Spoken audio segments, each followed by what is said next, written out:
ನಮಸ್ಕಾರ ಸ್ನೇಹಿತರೆ, ನಮ್ಮ ನ್ಯೂಸ್ ಇನ್ಫೋ ಮಾಸ್ಟರ್ ಕನ್ನಡ ವಾಹಿನಿಗೆ ಆತ್ಮೀಯ ಸ್ವಾಗತ. ನೀವು ಇಂಡೇನ್, ಭಾರತ್ ಗ್ಯಾಸ್ ಅಥವಾ HP ಗ್ಯಾಸ್ ಬಳಸ್ತಾ ಇದ್ದೀರಾ? ಹಾಗಾದ್ರೆ ಈ ವಿಡಿಯೋ ನಿಮಗೆ ಬಹಳನೇ ಮುಖ್ಯ. ಇತ್ತೀಚಿನ ದಿನಗಳಲ್ಲಿ LPG ಗ್ಯಾಸ್ KYC ಬಗ್ಗೆ ಸಾಕಷ್ಟು ಸುದ್ದಿಗಳು ಹರಿದಾಡ್ತಾ ಇದೆ. ಕೆಲವು ವರದಿಗಳಲ್ಲಿ KYC ಮಾಡದೇ ಇದ್ರೆ ಗ್ಯಾಸ್ ಸಿಲಿಂಡರ್ ಬುಕಿಂಗ್ ಅಥವಾ ಸಬ್ಸಿಡಿ ಸೇವೆಯಲ್ಲಿ ತೊಂದರೆ ಆಗಬಹುದು ಅಂತ ತಿಳಿಸಲಾಗ್ತಾ ಇದೆ. ಆದರೆ ಇಲ್ಲಿ ಒಂದು ಮುಖ್ಯವಾದ ವಿಷಯ ಇದೆ. ಈಗಾಗಲೇ KYC ಪೂರ್ಣಗೊಳಿಸಿರೋ LPG ಗ್ರಾಹಕರು ಮತ್ತೆ KYC ಮಾಡಬೇಕಾಗಿಲ್ಲ. KYC ಪೆಂಡಿಂಗ್ ಇರೋ ಗ್ರಾಹಕರು ಮಾತ್ರ ತಮ್ಮ KYC ಪೂರ್ಣಗೊಳಿಸಬೇಕು ಅಂತ ಸರ್ಕಾರ ಸ್ಪಷ್ಟಪಡಿಸಿದೆ. ಹಾಗಾದ್ರೆ KYC ಯಾಕೆ? LPG ಗ್ರಾಹಕರ ಗುರುತನ್ನ ಸರಿಯಾಗಿ ಪರಿಶೀಲಿಸೋದು, ದಾಖಲೆಗಳನ್ನು ಅಪ್ಡೇಟ್ ಮಾಡೋದು ಮತ್ತು ಸರ್ಕಾರದ LPG ಸೇವೆಗಳು ಹಾಗೂ ಸಬ್ಸಿಡಿ ವ್ಯವಸ್ಥೆಯನ್ನ ಸರಿಯಾದ ಗ್ರಾಹಕರಿಗೆ ತಲುಪಿಸೋದು ಇದರ ಮುಖ್ಯ ಉದ್ದೇಶ. ವಿಶೇಷವಾಗಿ ಆಧಾರ್ ಬಯೋಮೆಟ್ರಿಕ್ ಅಥೆಂಟಿಕೇಷನ್ ಪೂರ್ಣಗೊಳಿಸದ ಗ್ರಾಹಕರಿಗೆ KYC ಮಾಡುವಂತೆ ಸೂಚನೆ ಕೊಡಲಾಗಿದೆ. KYC ಮಾಡೋದು ಹೇಗೆ?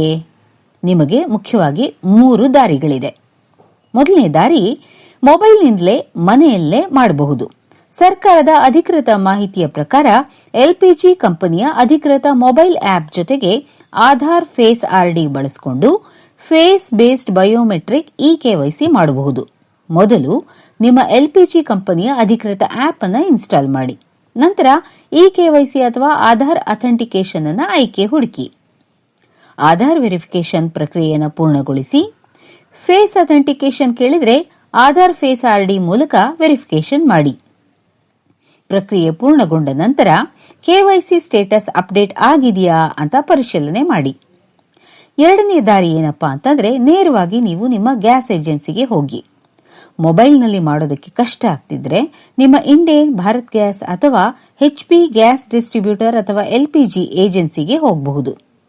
ನಿಮ್ಮ LPG ಕನ್ಸ್ಯೂಮರ್ ನಂಬರ್ ಅಥವಾ LPG ID ಹಾಗೂ ಅಗತ್ಯ ಗುರುತಿನ ದಾಖಲೆಗಳನ್ನು ತಗೊಂಡು ಹೋಗಿ. ಅಲ್ಲಿ KYC ಅಥವಾ ಬಯೋಮೆಟ್ರಿಕ್ ಅಥೆಂಟಿಕೇಷನ್ ಮಾಡಿಸಿಕೊಳ್ಳಬಹುದು.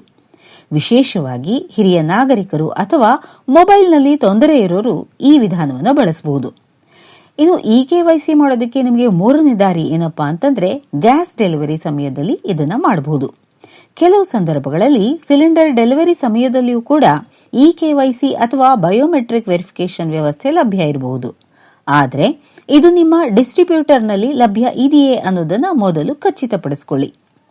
ನಿಮ್ಮ LPG ಕಂಪನಿ ಯಾವುದು ಅನ್ನೋದನ್ನ ನೀವು ಮೊದಲು ನೋಡಿಕೊಳ್ಬೇಕು. ನಿಮ್ಮ ಸಿಲಿಂಡರ್ ಮೇಲೆ ಅಥವಾ ನಿಮ್ಮ ಹಳೆಯ ಬುಕಿಂಗ್ SMS ನಲ್ಲಿ ಕಂಪನಿಯ ಹೆಸರನ್ನು ನೋಡಿ. ಇಂಡೇನ್ ಆಗಿದ್ರೆ ಇಂಡಿಯನ್ ಆಯಿಲ್ ಅಥವಾ ಇಂಡೇನ್ ಅಧಿಕೃತ ಸರ್ವಿಸ್. ಭಾರತ್ ಗ್ಯಾಸ್ ಆಗಿದ್ರೆ ಭಾರತ್ ಪೆಟ್ರೋಲಿಯಂನ ಅಧಿಕೃತ LPG ಸರ್ವಿಸ್. HP ಗ್ಯಾಸ್ ಆಗಿದ್ರೆ ಹಿಂದೂಸ್ತಾನ್ ಪೆಟ್ರೋಲಿಯಂನ ಅಧಿಕೃತ LPG ಸರ್ವಿಸ್. ಅಧಿಕೃತ ಆಪ್ ಅಥವಾ ವೆಬ್ಸೈಟ್ ಹೊರತುಪಡಿಸಿ ಬೇರೆ ಅಪರಿಚಿತ ವೆಬ್ಸೈಟ್ಗೆ ಆಧಾರ್ ಅಥವಾ OTP ಕೊಡಲೇಬೇಡಿ. ಬಹಳ ಮುಖ್ಯವಾದ ಎಚ್ಚರಿಕೆ ಏನಪ್ಪಾ ಅಂತಂದ್ರೆ, KYC ಹೆಸರಿನಲ್ಲಿ ಯಾರಾದರೂ ನಿಮಗೆ ಫೋನ್ ಮಾಡಿ ನಿಮ್ಮ KYC ಪೆಂಡಿಂಗ್ ಇದೆಯಾ, OTP ಹೇಳಿ ಅಥವಾ 100-200 ರೂಪಾಯಿ ಕೊಟ್ರೆ KYC ಮಾಡಿಕೊಡ್ತೀವಿ ಅಂತ ಕೇಳಿದ್ರೆ ಎಚ್ಚರ ವಹಿಸಿ. OTP, ಆಧಾರ್ ಡೀಟೇಲ್ಸ್ ಅಥವಾ ಬ್ಯಾಂಕ್ ಇನ್ಫಾರ್ಮೇಶನ್ ಅನ್ನ ಅಪರಿಚಿತ ವ್ಯಕ್ತಿಗಳ ಜೊತೆಗೆ ಹಂಚಿಕೊಳ್ಳಲೇಬೇಡಿ. KYCಗೋಸ್ಕರ ಸಾಧ್ಯವಾದಷ್ಟು ನಿಮ್ಮ LPG ಡಿಸ್ಟ್ರಿಬ್ಯೂಟರ್ ಅಥವಾ ಅಧಿಕೃತ LPG ಆಪ್ ಅಥವಾ ವೆಬ್ಸೈಟ್ ಮಾತ್ರ ಬಳಸಿ. ಇನ್ನು ಈ ಒಂದು ವಿಚಾರದಲ್ಲಿ ಯಾರನ್ನ ಸಂಪರ್ಕಿಸಬೇಕು ಅನ್ನೋದಾಗಿದ್ರೆ, ಮೊದಲಿಗೆ ನಿಮ್ಮ ಸ್ಥಳೀಯ LPG ಡಿಸ್ಟ್ರಿಬ್ಯೂಟರ್ ಅಥವಾ ಏಜೆನ್ಸಿಯನ್ನ ಸಂಪರ್ಕಿಸಿ. ನಿಮ್ಮ LPG booking SMS, consumer number ಅಥವಾ LPG ID ಇದ್ರೆ ಜೊತೆಗೆ ಇಟ್ಕೊಳ್ಳಿ. ಸಮಸ್ಯೆ ಮುಂದುವರೆದರೆ ನಿಮ್ಮ LPG ಕಂಪನಿಯ ಅಧಿಕೃತ ಕಸ್ಟಮರ್ ಕೇರ್ ಅಥವಾ ಸರ್ವಿಸ್ ಚಾನೆಲ್ ಮೂಲಕ ಕಂಪ್ಲೇಂಟ್ ಅನ್ನು ದಾಖಲಿಸಿ. ಕೊನೆಯದಾಗಿ ಒಂದು ಮುಖ್ಯ ಮಾಹಿತಿ.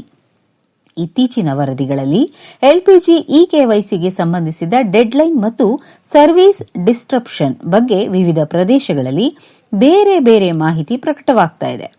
ಆದ್ದರಿಂದ ಸಾಮಾಜಿಕ ಜಾಲತಾಣಗಳಲ್ಲಿ ಹರಿದಾಡುವ ಯಾವುದೇ ಡೆಡ್ಲೈನ್ ಅನ್ನು ನಂಬುವ ಮೊದಲು ನಿಮ್ಮ LPG ಡಿಸ್ಟ್ರಿಬ್ಯೂಟರ್ ಅಥವಾ ಅಧಿಕೃತ ಸರ್ಕಾರಿ LPG ಕಂಪನಿಯ ಮೂಲದಲ್ಲಿ ಖಚಿತಪಡಿಸಿಕೊಳ್ಳಿ. ಮತ್ತೊಮ್ಮೆ ನೆನ್ಪಿಟ್ಕೊಳ್ಳಿ, ಈಗಾಗಲೇ KYC ಪೂರ್ಣ ಮಾಡಿರೋರು ಮತ್ತೆ ಮಾಡುವಂತಹ ಅಗತ್ಯ ಇಲ್ಲ. KYC ಪೆಂಡಿಂಗ್ ಇದ್ರೆ ಮಾತ್ರ ತಕ್ಷಣ ಸ್ಟೇಟಸ್ ಅನ್ನು ಪರಿಶೀಲಿಸಿ. ಈ ಮಾಹಿತಿ ನಿಮಗೆ ಉಪಯುಕ್ತ ಅಂತ ಅನ್ಸಿದ್ರೆ ಈ ವಿಡಿಯೋನ ಈ ಕೂಡಲೇ ಲೈಕ್ ಮಾಡಿ. ಹಾಗೆ ನಿಮ್ಮ ಸ್ನೇಹಿತರು ಮತ್ತು ಕುಟುಂಬದವರಿಗೂ ಶೇರ್ ಮಾಡಿ. ನೀವಿನ್ನೂ ನಮ್ಮ ನ್ಯೂಸ್ ಇನ್ಫೋ ಮಾಸ್ಟರ್ ಕನ್ನಡ ವಾಹಿನಿಯನ್ನ ಸಬ್ಸ್ಕ್ರೈಬ್ ಮಾಡಿಲ್ಲ ಅಂತಂದ್ರೆ ಈಗಲೇ ಸಬ್ಸ್ಕ್ರೈಬ್ ಮಾಡಿ. ಈ ಉಪಯುಕ್ತವಾದಂತಹ ಮಾಹಿತಿಯನ್ನ ಅತಿ ಹೆಚ್ಚು ಶೇರ್ ಮಾಡಿ. ಇಂತಹ ಮತ್ತಷ್ಟು ಮಾಹಿತಿಪೂರ್ಣ ವಿಡಿಯೋಗಳಿಗಾಗಿ ಸದಾ ನೋಡ್ತಾ ಇರಿ ನಮ್ಮ ನ್ಯೂಸ್ ಇನ್ಫೋ ಮಾಸ್ಟರ್ ಕನ್ನಡ.